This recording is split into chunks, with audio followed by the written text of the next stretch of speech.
Tá bom? Apocalipse capítulo 3, versículo de número 14. Apocalipse 3, 14. Vamos compartilhar aqui esse texto. Fala assim: ao anjo da igreja em Laodiceia escreva: essas são as palavras do Amém, da testemunha fiel e verdadeira, o soberano da criação de Deus. Conheça as suas obras e sei que você não é frio nem quente. Melhor seria que você fosse frio ou quente, porque você é morno, não é frio nem quente. Estou a ponto de vomitá-lo da minha boca. Perceba a insistência de Jesus nessa questão do frio ou quente. Olha quantas vezes ele não fala isso, como que isso é um assunto importante dentro do contexto do texto que nós estamos lendo aqui. Ele diz no versículo 17, você diz, estou rico, adquiri riquezas, não preciso de nada. Não reconheces, porém, que é miserável, digno de compaixão, pobre, cego, que estás nu. Dou a você esse conselho. Compra de mim ouro refinado no fogo e você se tornará rico. Compre roupas brancas e vista-se para cobrir a sua nudez. Compre colírio para ungir os seus olhos e para você poder enxergar. Repreenda e disciplina aquele que amo. Por isso seja diligente e arrependa-se. Eis que estou à porta e bato. Se alguém ouvir a minha voz, abrir a porta, entrarei em sua casa, cearei com ele, ele comigo.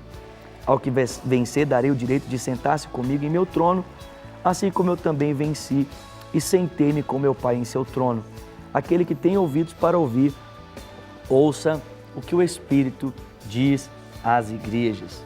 Bom, diferente do que nós vimos Jesus Cristo dizer para a igreja de Filadélfia, que era um conselho, aqui Jesus está pegando pesado com a igreja de Laodiceia.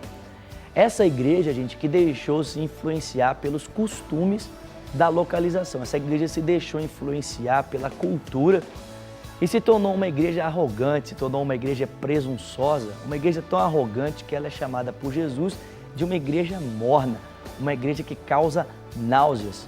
Não existe nada mais terrível para o Senhor Jesus, para o Filho de Deus, do que o nosso orgulho espiritual, a nossa arrogância espiritual. Laodiceia era uma cidade muito próspera, uma cidade muito rica. Lá em Laodiceia, como a gente acabou de ler aqui no texto, existia uma indústria de tecido muito conhecida, muito rica. Um tecido púrpura era produzido ali e a cidade, portanto, era uma cidade muito rica. Também existia ali uma medicina muito avançada na questão de um colírio que era depositado e colocado nos olhos para curar enfermidades. E também ali em Laodiceia havia uma cidade muito próspera devido ao seu comércio e à vasta amplitude do conceito medicinal. A igreja de Laodiceia acabou adquirindo esses hábitos da cidade e por causa disso se tornou uma igreja arrogante, se tornou uma igreja petulante. E Cristo vai dizer que essa petulância, essa arrogância que veio como influência do costume cultural da cidade, era para ele como algo que lhe causava ânsia, que lhe causava náuseas. Jesus chega a dizer para essa cidade que ao invés de eles estarem orgulhosos por causa de terem se enriquecido, de terem abraçado os costumes culturais da cidade, eles deveriam comprar dele verdadeiro colírio para ungir os olhos, roupas para que eles pudessem se vestir e ouro refinado pelo fogo. Um outro adversário muito terrível para a nossa caminhada cristã, assim como a falta do primeiro amor, assim como a timidez para testemunhar e a hipocrisia é o orgulho espiritual. E Jesus vai dizer para nós que nós devemos tomar assim, muito cuidado com essa questão do orgulho espiritual. Não deixarmos que o nosso coração ele se ensoberbeça. Jesus ele tem nojo de ver isso em nós. Diz um pregador que quando nós nos tornamos arrogantes e orgulhosos, Cristo sente o cheiro do seu inimigo, o cheiro de Satanás em nós. Ele sente o aroma de Satanás em nós, porque esse foi o pecado que levou Lúcifer a despencar da sua posição original e se tornar então agora esse arqui-inimigo que visa a destruir as obras de Deus. Que a gente tome cuidado com isso. A minha pergunta para você nesse dia é: como é que está o seu coração? O seu coração está orgulhoso? O seu coração está presunçoso?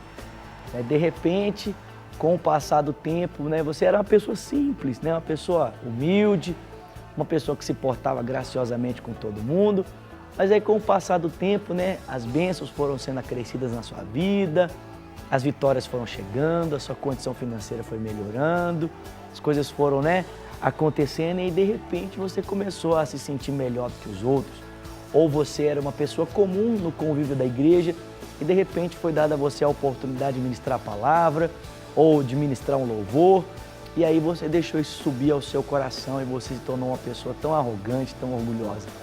Às vezes coisas tão simples, gente, que não tem nada a ver, fazem o nosso coração ter uma postura tão né, complicada diante de Deus, mas que nesse dia eu e você possamos tomar essa postura diante do Senhor e renunciarmos esse orgulho, renunciarmos essa arrogância espiritual e nos posicionarmos como o Senhor Jesus pede para que essa igreja se posicione, né, vindo a Ele para comprar dele aquilo que realmente pode nos vestir, pode abrir os nossos olhos e pode nos enriquecer.